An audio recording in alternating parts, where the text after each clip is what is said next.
kapatid. Pwede rin pong pakisabi, mahal ka ng Diyos. Mahal tayo ng Diyos. Okay? So this morning po, before we proceed to sa ating Word of God, makakarinig po tayo ng ilang mga patotoo. Yan. Galing sa ating mga kapatid na umattend po ng Encounter God Retreat. Yan. Sino po yung naka-attend ng Encounter God Retreat last Saturday, April 25? Yan. So, meron pong nag-confirm and excited at hindi makakatulog, I'm sure, na talagang itaas ang kabutihan, ang pag-ibig ng Diyos sa kanilang mga buhay. Ready na po ba ang lahat? Palakpakan po natin ang Panginoon. Ayan. So, tinatawagan ko po si Sister Berna Tribdino. Ayan po, para talaga mapaparangalan ang ating Diyos. Amen.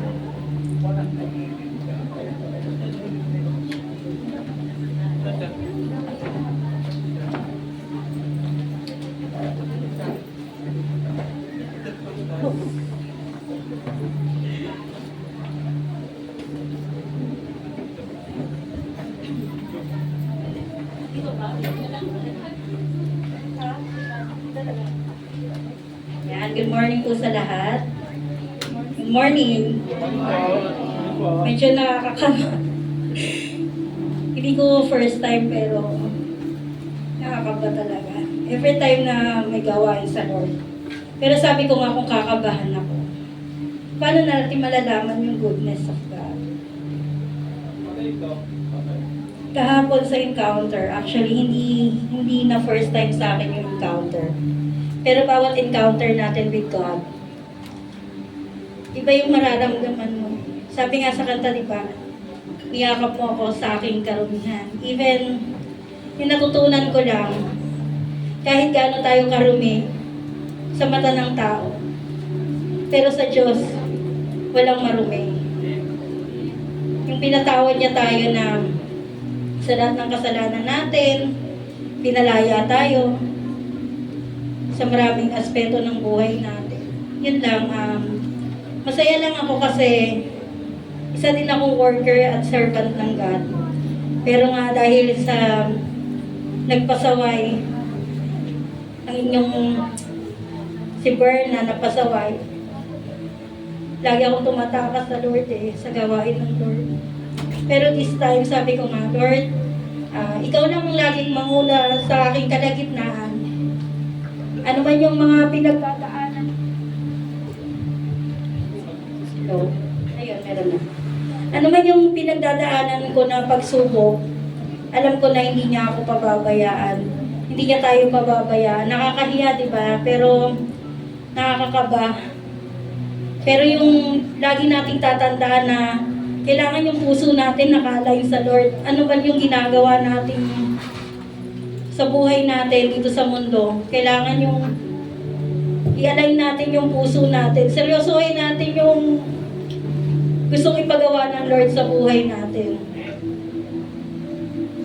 Sabi ko nga, Lord, nung napunta ako dito sa JIN Navarro, actually marami ng church merong malaki, pero wala po sa ganun yun. Kung saan ka po tinawag ng Lord, at saan ka po niya gagamitin. Kasi araw-araw talagang pinipray ko na gamitin ulit ako ng Lord.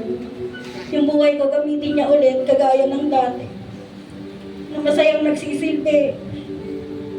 Hindi man tayo maging ganun ka-perfecto, pero tama nga na pag nasa atin yung salita ng Diyos, saka pinili tayo ng Panginoong Diyos, siya na yung talagang ahablot sa atin para makapaglingkod tayo ulit. Kaya yung mga maraming pinagdadaanan dyan, maniwala kayo, there is a miracle. Talagang may hiwaga ang Panginoon. Mahiwaga ang Panginoon. Makapangyarihan ng Panginoong Diyos. Yun lang, sa encounter namin, napakasaya kasi ulit-ulitin man yung encounter. Naniniwala ako na paulit-ulit din tayong patatawarin ng Diyos sa ating karumihan. Yayakapin niya tayo ng buong puso. Basta manumbalik lang tayo sa Kanya at malaman natin kung ano yung tama at ano yung mali. Kasi parang yung, halimbawa yung mga anak natin, kung sino man yung may mga anak, ganun tayo sa mga anak natin, di ba? Pag may mga pasaway, gusto natin huwag silang matigas ang ulo kasi alam nating mapapahamak sila. Ganon din ang Lord. Gusto ng Lord yung kailangan huwag tayong maging pasaway kasi ayaw niyang mapahamak tayo. Ayaw niyang maligaw yung landas natin. Kaya nagpapasalamat ako kasi hindi ako inayaan ng Lord na maligaw yung landas ko. Pagkos, nandito ako sa harap niyo ngayon, nasabi ko na, Lord, I'm ready. This time, Lord, I'm ready. Ano man yung pagsubok na pagdaanan ko, ready na ako. Hindi na ako titingin sa tao. Kasi minsan, doon tayo natitisod eh. Tumingin tayo sa Lord na makapangyarihan sa lahat. Tumingin tayo sa Lord na siya lahat ang nagbigay ng buhay at pagmamahal sa ating buhay. Yun lang. Yung mga awitin na yun ang totoo po yun. Yun ang lagi kong ginagamit na dasal na sa aking karumihan. Niyakap niya ako at minahal. Yun lang po. Lahat po ng papuri para sa Lord lamang. Amen. One way na pagpapakita ng Diyos ng pag-ibig ay ang pagdidisiplina. Amen. So, tama po. So, kung ating mga anak ay dinidisiplina ng Diyos, yun ay pagpapakita ng labis niyang pag-ibig. And habang nakikinig po ako, niremind tayo ng Panginoon in Isaiah 1 verse 18 na kahit gaano kadumi yung ating kasalanan, kaya-kaya niyang paputiin like a snow, no? And Romans 11:29, the gifts of God are irrevocable, no? Yung calling ng Panginoon, irrevocable yan.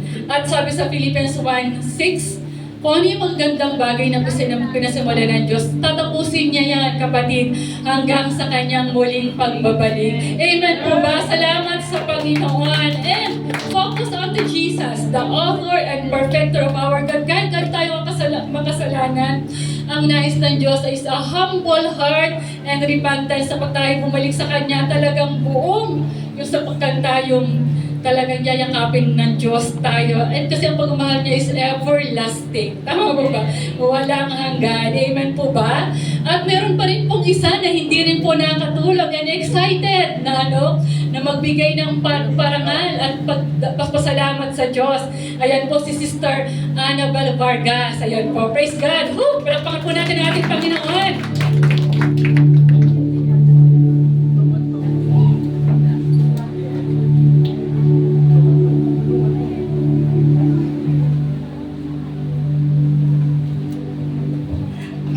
Purihin po ang Diyos. Isa pong maganda pagpalang umaga, pagbati ko po sa bawat isa, sa pangalan po ng ating Panginoong Jesus. Sabi ko kanina habang nagsasalita si Spirit, nabahan pa ng konti. Kinakabahan ako. Though, hindi naman po talaga ito yung first time na pagtayo. Kasi before po, nagamit din po ako ng ating Panginoon noon. Wala pa po sa GIL. Pero katulad ni si Spirit na naging pasaway. At nung lumipat po kami sa Lancaster nga, dito na napunta po ako sa GIL. Nagpapasalamat po ako ng sobra-sobra sa ating Panginoon. Sabi ko ni Sister Tare, hindi na yata nakatulog. Excited sa pag-share po ng testimony ko about sa experience ko po sa EGR. At salamat sa Panginoon at last, for how many years na pinalagpas ko yung taon, na way back na kay Sister Rose pa po yata, nung unang pag-attend ko sa GIL, up to now, kahapon ko lang po naranasan mag-EGR.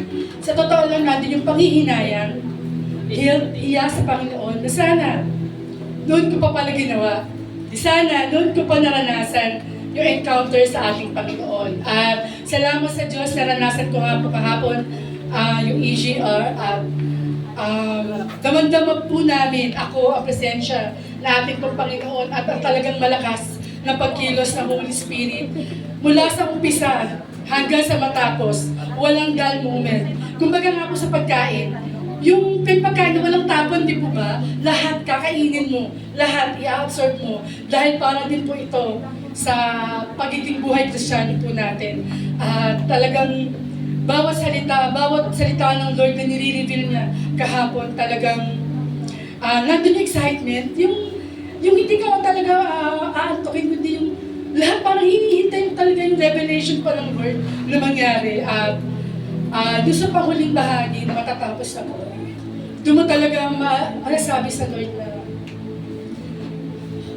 Lord, sinusuko ko pa lahat-lahat. Patawad sa lahat ng pagkukulang, pagkakamali, katamaran. Sana doon mo pa ako talaga muli nagamit para mabigyan ka ng kaluwalhatian. Doon mo talaga sasabihin kay Lord na sorry Lord, mula ngayon, sinusuko ko ang lahat. Take over muli sa buhay ko. Na ano man yung plano mo sa buhay ko, sa anumang kaparaanan na magagamit mo ako sa iyong gawain para mabigyan ka ng kaluwalhatian sa kung anong talento na ibinigay ka sa akin, gift. Gamitin mo po ako. Heto po ako, magpapagamit muli sa'yo. Kaya doon talaga, sabi ka sa Padilla, yung speaker, host, mamaya, pag dumating na yung moment na may sumigaw, may humiyaw na huwag kayong mapa-apekto, basta ikaw hindi mo yung sarili mo. Yung nararanasan mo sa oras na yun dahil may sisigaw talaga, hihingi ng kapatawaran sa ating Panginoon. Hihiyaw dahil sa kabutihan niya. Kaya salamat sa Panginoon, talagang experience ko yun. Talagang masasabi mo na, Lord, pagtapos ng EGR, I will never be the same again. Kung dating Annabelle na sa laban ng buhay, medyo may kahingaan, may pagdududa, doubt, hindi 100% yung tiwala na alam namin ikaw ang Diyos na makapagyarihan. Pero kahapon talagang muna nakakilala ako sa Panginoon, ibinalik niya po talaga. Lumabas ako kahapon na dala-dala talaga yung buong pagtitiwala sa Panginoon na hindi na ako matatakot. Ano mang pagsubok, yung daranasin ko pa at pagdadaanan, hindi ako mangangamba, matatakot, mag-aalinlangan dahil alam ko, kasama kita, Lord. Patuloy ko pang hahawakan yung salita mo na salamat ng buhay. Hindi mo ako iiwan. Sabi ng Panginoon, He will never leave us nor forsake us. Salamat po. Isa po muli, mapagpalang umaga sa bawat isa. Ayun.